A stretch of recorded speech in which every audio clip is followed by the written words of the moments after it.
ప్రియమైన వాళ్ళారా, ప్రభువైన యేసుక్రీస్తు నామములో అందరికీ వందనాలు. మరి ఈ దినం కూడా ఆదివార దినం ఉంటున్నది కాబట్టి ఆరాధన దినం కాబట్టి మనము మన ప్రభువుని ఆరాధించవలసి అనుకుంటున్నాం. ఆరాధన ఆ, అంటే మరి ఆయనకు స్తుతి చెల్లించుట, కృతజ్ఞత అర్పణలు అనమాట. అంటే ఆయన మనకు ఏమైతే చేసి ఉంటున్నాడో దాని కొరకై ఆయనకు కృతజ్ఞత చెల్లించేది. అదేవిధంగా ఆయన మన జీవితాల్లో ఏమైంటున్నాడో దాని విషయమై ఆయన స్తుతించుట అనేటువంటిది. కాబట్టి ఈ దినము మనం ఆరాధన కాబట్టి మనము ఆరాధన కొరకై ఒక వాక్య భాగాన్ని చదువుకుందాము. పేతురు రాసిన మొదటి పత్రిక 1వ అధ్యాయము 3వ వచనం. మన ప్రభువు యేసుక్రీస్తు యొక్క తండ్రి అయిన దేవుడు స్తుతించబడునుగాక. ఎందుకంటే మృతుల్లో నుండి యేసుక్రీస్తు తిరిగి లేచుట వలన జీవముతో కూడిన నిరీక్షణ మనకు కలుగునట్లు, అనగా అక్షయమైనదియు నిర్మలమైనదియు వాడబారిదైన స్వాస్థ్యం మనకు కలుగునట్లు ఆయన తన విశేషమైన కనికరం చొప్పున మనలను మరలా జన్మింపజేసెను. ఆయన మరలా జన్మింపజేసెను. కాబట్టి ఈ ప్రభువైన యేసుక్రీస్తు తండ్రికి దేవుడు స్తుతించబడును గాక. ఇక్కడ పేతురు ఆయన స్తుతించడానికి కొన్ని మరి కార్యాలు చెప్తుంటున్నాడు. ఏ విషయాల్లో మనం ఆయన స్తుతించవలసి సాగుంటున్నాము అనేటువంటిది. ఇక్కడ చూసినట్లయితే ఆయన తిరిగి మనలను జన్మింపజేసి ఉంటున్నాడు. తిరిగి జన్మించుట అనేటువంటిది ప్రాధాన్యమైన కార్యమని మరి యేసు ప్రభువే మరి 3వ అధ్యాయము యోహాను సువార్తలో చెప్తుంటాడు. అక్కడ నికోదేముతో చెప్తూ ఏమంటున్నాడంటే, ఒక మనుషుడు తిరిగి జన్మించితేనే గాని పరలోక రాజ్యము, దేవుని రాజ్యము చూడలేడు అంటున్నాడు.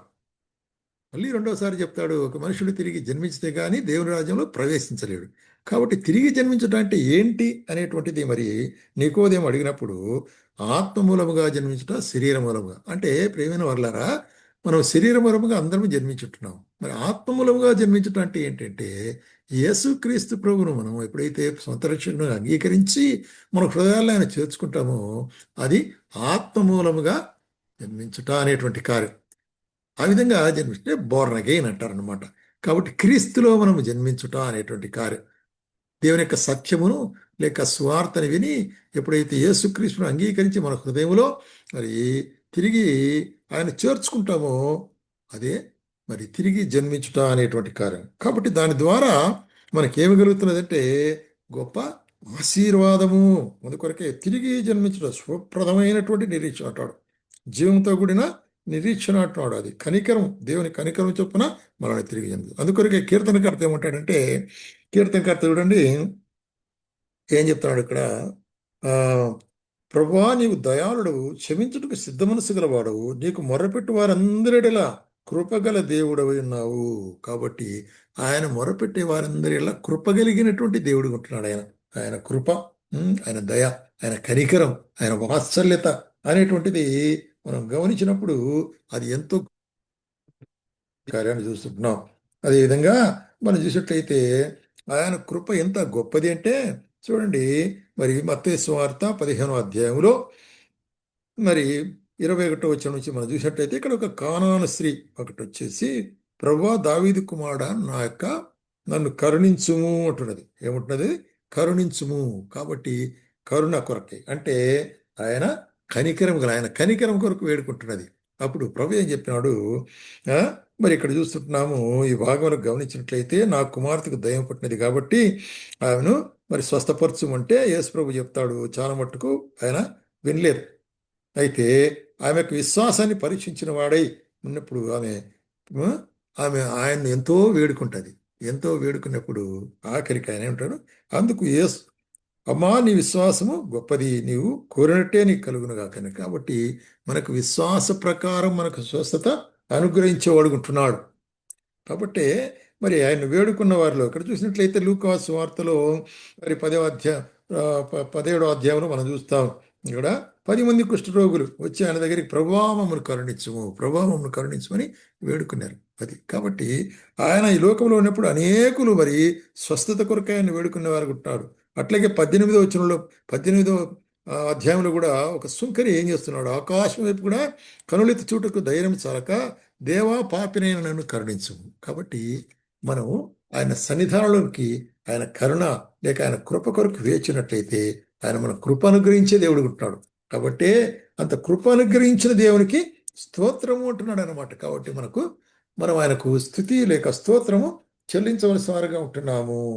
అంత మాత్రం కాకుండా ఆయన ఏమిటంటే మనకు జీవముతో కూడిన నిరీక్షణ. ఏంటి నిరీక్షణ? ఆ నిరీక్షణ ఏంటంటే మరి చూస్తుంటున్నాము. కొరింథీయులకు రాసిన పత్రిక మొదటి పత్రికలో అపోస్తలుడైన పౌలు చెప్తాడు, ఏంటి ఆ నిరీక్షణ యేసుక్రీస్తులో అనేటువంటిది మనకు బయలుపరుస్తున్నాడు. చూడండి, ఈ జీవితకాలం మట్టుకే మనం క్రీస్తునందు నిరీక్షించవారమైన ఎడల మనుషులందరికంటే దౌర్భాగ్యులమైందుము. కాబట్టి ఏదో ఈ యొక్క జీవితంలో ఉండే ఆశీర్వాదం మనకు వ్యాధులు స్వస్థపరిచేదో, మన యొక్క అక్కర్లు తీర్చేదో, మన దరిద్రం పోగొట్టేదో, ఇటువంటి యొక్క దాటి కొరకే మన క్రైస్తవులమైతే చాలా దౌర్భాగ్యం. అయితే ఏముంది మన కొరకు? ఎట్లయితే యేసుక్రీస్తు మరణించి తిరిగి లేచినాడో అదే విధముగా ఆయనలో మనం కూడా తిరిగి లేస్తామనే గొప్ప నిరీక్షణ ఇది.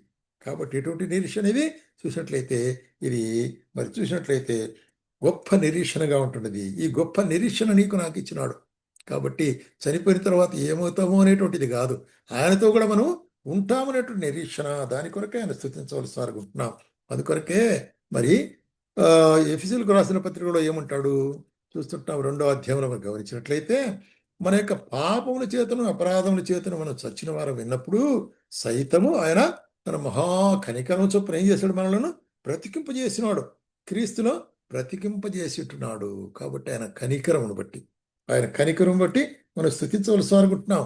ఆయన కృపను బట్టి మనం స్తుతించవలసి అనుకుంటున్నాం. అంత మాత్రం కాకుండా ఆయన మన కొరకు చేసిన సమస్తమైన కార్యాలు బట్టి. ప్రేమైన సోదరి, నీవు నా జీవితంలో ఆయన ఏ కార్యము చేయలేదా ఇంతవరకు? అట్లాగ లేకపోతే అట్లీస్ట్ మరి చెప్పాలంటే ఈ దినం వరకు నీ జీవంలో ఉంటున్నావంటే ఆయన కృప. దాని కొరకైనా నువ్వు స్తుతించవలసి అనుకుంటున్నాం.